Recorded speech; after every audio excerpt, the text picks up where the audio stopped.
Existem linguagens que são recursivamente enumeráveis, mas não são recursivas, ou seja, máquinas de Turing que não necessariamente param para todas as entradas. Vamos definir a linguagem universal. A linguagem universal, ela codifica uma máquina de Turing como uma string binária, uma palavra W também como uma string binária, e os pares MW pertencem à linguagem universal se W é reconhecida pela linguagem de M.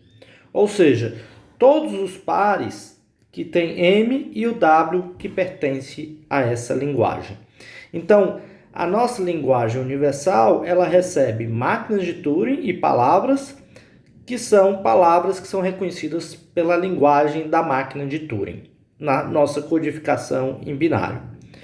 Assim, a LU, ou seja, a linguagem universal, é o conjunto das strings que representa máquinas de Turing e as suas entradas que são aceitas por essas máquinas de Turing. Iremos mostrar que essa máquina de Turing, ela existe, ou seja, nós iremos definir uma máquina de Turing chamada de U, tal que a linguagem de U é igual à linguagem da máquina de Turing U.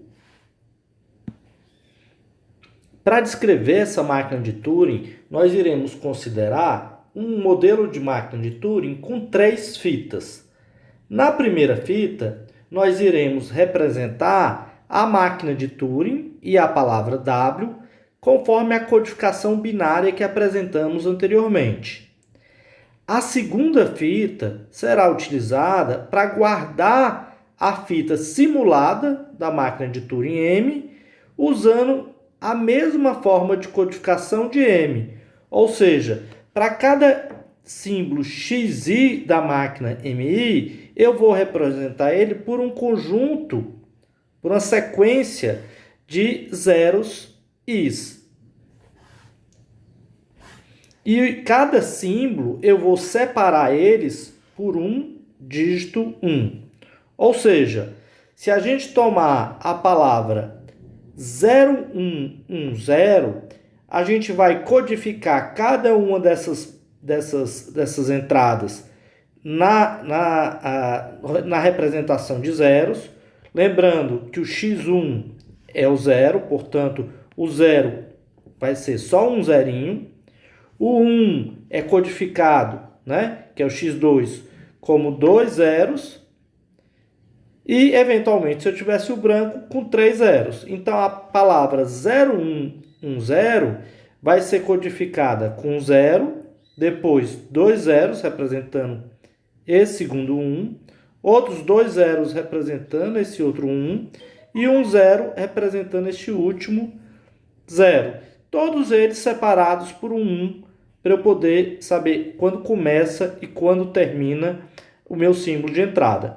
Então, na segunda fita, eu vou armazenar o valor da fita da simulação de M, da máquina de Turing M. Tá? Então, eu vou entrar com a máquina de Turing 1, recebe como entrada uma máquina Turing M e a palavra W na primeira fita.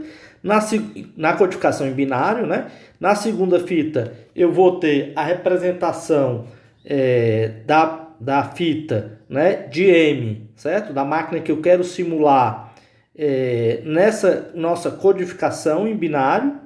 E na terceira fita, eu vou usar para representar qual é o estado corrente. Então, eu vou saber qual é o estado corrente pela terceira fita.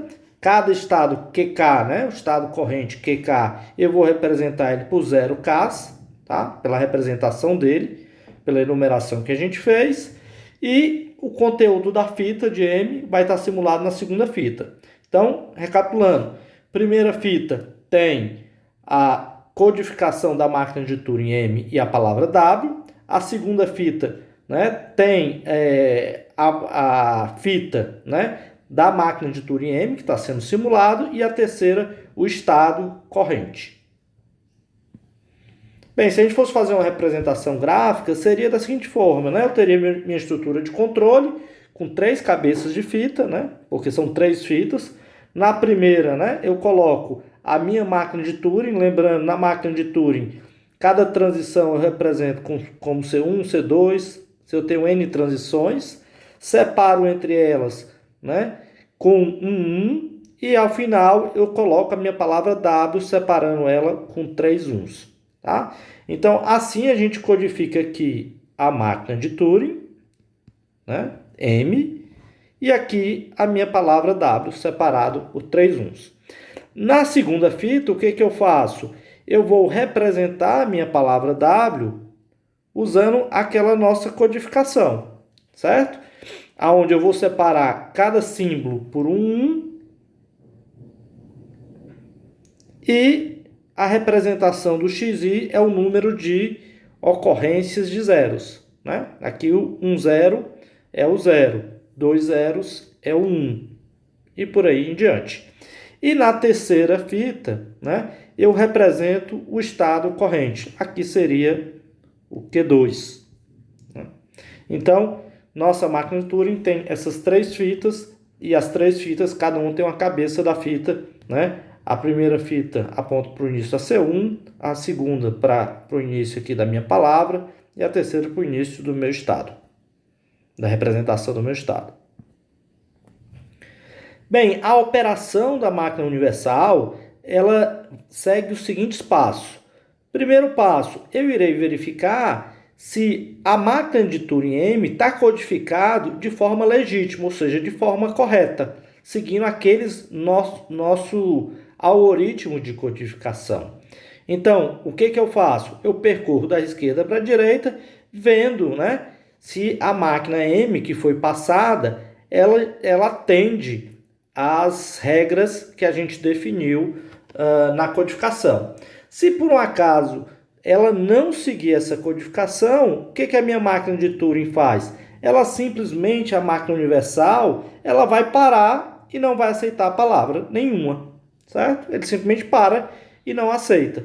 Por quê? Porque ele não é uma máquina de Turing, né, bem definida, tá certo? Então, as strings que não representam máquinas de Turing, né, na codificação que a gente fez, a gente simplesmente para e não aceita nenhuma palavra, certo? Bem, se ele é uma máquina de Turing na codificação correta, junto com a sua palavra W, o que a gente faz? A gente vai iniciar, né, o conteúdo da segunda fita com a codificação da palavra W, certo? A codificação de W. Na terceira fita, a gente vai adicionar o estado inicial. Lembrando, o estado inicial é o Q1. Logo, eu vou colocar o 0 para representar o meu estado inicial na terceira fita. Então, a primeira fita contém a máquina de Turing, M, na sua codificação binária, e a palavra W. Na segunda fita, eu copio a palavra W na codificação com zeros e uns, né? Aquela codificação separa cada uma das entradas.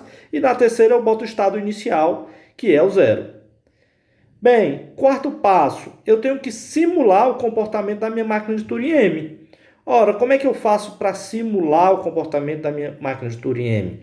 Bem, a máquina de Turing universal U, ela vai procurar na primeira fita por uma transição que seja 0i, lendo 0i, lendo 0j, né? E depois escrevendo quem? 0k, indo para o estado 0k, escrevendo 0l e indo para a direita ou para a esquerda, 0m. Ou seja, eu vou pegar na terceira fita uma das transições, né? Ou seja, da esquerda para a direita, tal que o 0i, ou seja, é o conteúdo da terceira fita. Então eu vou olhar para a terceira fita que representa o estado e eu vou procurar se tem algum estado, alguma codificação de transição que começa naquele estado, 0i. Vou olhar, né, a posição da segunda fita que está sendo apontado, tá certo? Se tem alguma representação da minha entrada 0j, certo? Ou seja, aqui eu acho uma transição de QI com lendo XJ. Eu procuro, então, na primeira fita, se, né, o estado que está na terceira fita e o caractere, o símbolo que eu estou lendo na minha segunda fita, se ele é entrada XJ. Ora, se tiver uma transição dessa definida na minha máquina de Turing M1, o que a máquina de Turing U, a máquina de Turing universal, deve fazer?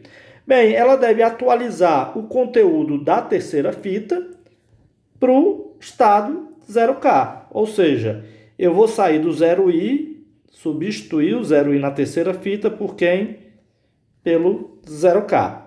E vou substituir na segunda fita o 0J pelo 0L, que é a transição dele.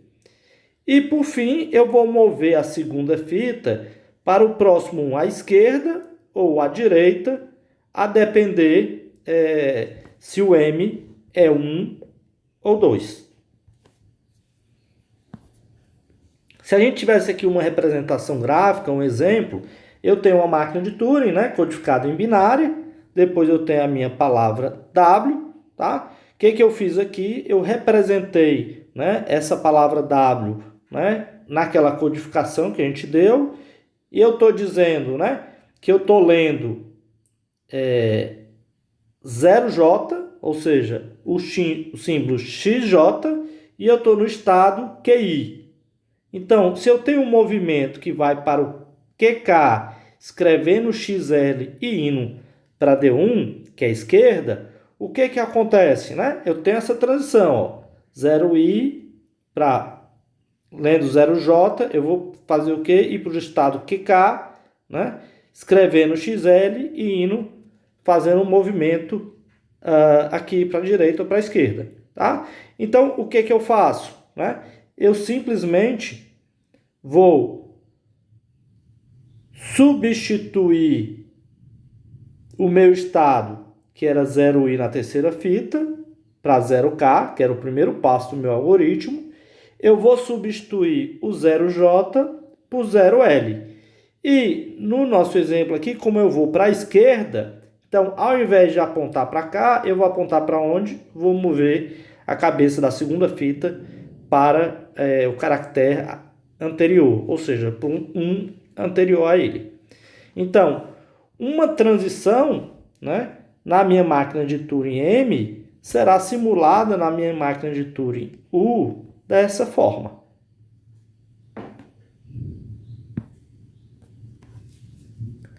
Bem, se em M não tem nenhuma transição a partir de um estado e um símbolo da fita, o que a máquina de Turing U deve fazer? Simplesmente parar e rejeitar a palavra.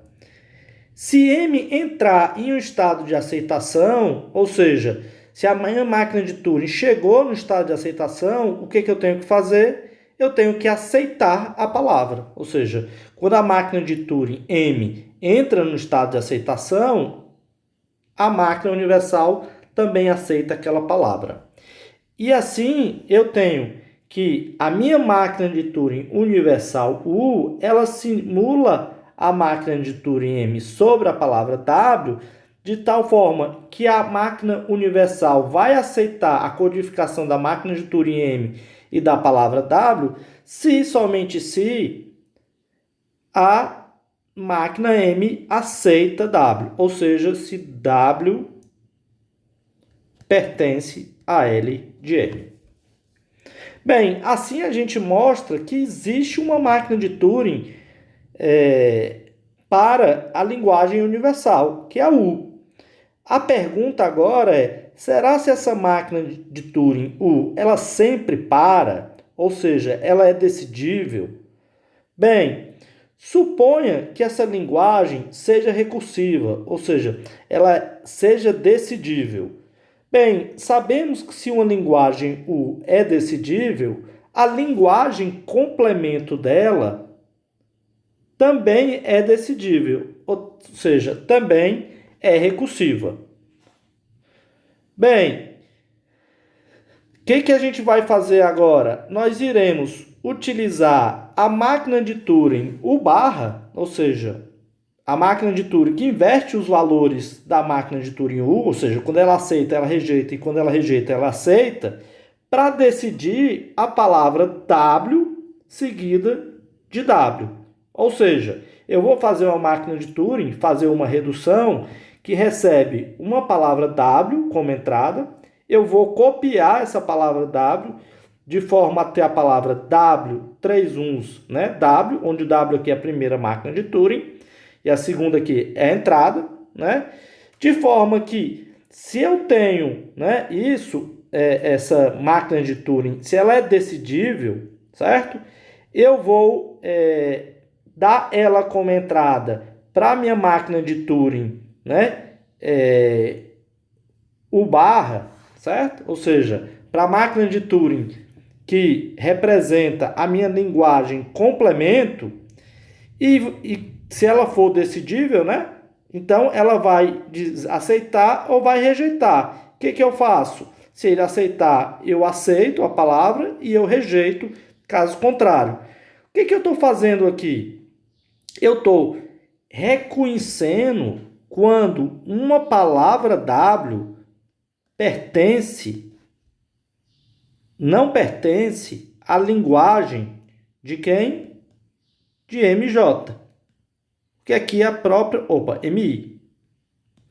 Porque aqui é a própria palavra WI. Quem é essa? É a linguagem da diagonal. Ora, nota que se essa máquina de Turing for decidível, né? E é isso que eu estou supondo, que a minha linguagem é decidível, então a complemento dela é decidível, e eu posso pegar uma instância, né, da minha linguagem da diagonal, converter ela, né, e rodar a minha máquina de Turing universal complemento para decidir a linguagem da diagonal. Mas nós vimos que a linguagem da diagonal não é recursivamente enumerável. Portanto, eu não tenho como resolver essa máquina, né? Eu não tenho como dizer que W seguida 3 uns W é aceito ou é rejeitado, porque não existe nem máquina de Turing para isso. Portanto, a hipótese que eu fiz que LU é recursiva é falsa. Por quê? Porque a linguagem da diagonal não é recursivamente enumerável. Como é que eu posso estar reduzindo a linguagem da diagonal em uma linguagem que em tese é decidível, né? E resolvendo a LD, se a LD nem máquina de Turing tem? Portanto, isso é uma contradição. Logo, a minha máquina de Turing, LU, que é recursivamente enumerável, ou seja, ela foi definida previamente como uma máquina de Turing, mas ela não é decidível, ou seja, ela não é recursiva.